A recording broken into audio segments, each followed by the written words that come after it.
जब तुम टीनेजर थे तो तुमने शायद देखा होगा कि सोते समय रात में अपने आप ही स्पर्म निकल जाता था।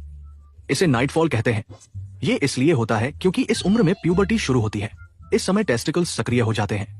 शुरुआत में शरीर को इतने सारे हार्मोन्स की आदत नहीं होती, इसलिए स्पर्म का प्रोडक्शन थोड़ा ज्यादा हो जाता है। वैसे ये स्पर्म आमतौर पर मास्टरबेशन या शारीरिक संबंध के दौरान बाहर निकल जाता है, लेकिन टीनेज में जब स्पर्म का बनना ज्यादा होता है तो एक तीसरा तरीका काम करता है। सोते समय जब हमारे दिमाग का हमारी कल्पनाओं पर पूरा कंट्रोल होता है तो हम इरोटिक ड्रीम देखते हैं। इसके अलावा सोते समय हमारे प्राइवेट पार्ट का गद्दे और बेडशीट से रगड़ना भी एक तरह की उत्तेजना पैदा करता है जो ऑर्गेजम तक ले जाता है और फिर स्पर्म बाहर निकल जाता है। जब तुम टीनेजर थे तो तुमने शायद देखा होगा कि सोते समय रात में अपने आप ही स्पर्म निकल जाता था। इसे नाइटफॉल कहते हैं। ये इसलिए होता है क्योंकि इस उम्र में प्यूबर्टी शुरू होती है।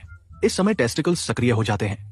शुरुआत में शरीर को इतने सारे हार्मोन्स की आदत नहीं होती, इसलिए स्पर्म का प्रोडक्शन थोड़ा ज्यादा हो जाता है। वैसे ये स्पर्म आमतौर पर मास्टरबेशन या शारीरिक संबंध के दौरान बाहर निकल जाता है, लेकिन टीनेज में जब स्पर्म का बनना ज्यादा होता है तो एक तीसरा तरीका काम करता है। सोते समय जब हमारे दिमाग का हमारी कल्पनाओं पर पूरा कंट्रोल होता है तो हम इरोटिक ड्रीम देखते हैं। इसके अलावा सोते समय हमारे प्राइवेट पार्ट का गद्दे और बेडशीट से रगड़ना भी एक तरह की उत्तेजना पैदा करता है जो ऑर्गेजम तक ले जाता है और फिर स्पर्म बाहर निकल जाता है।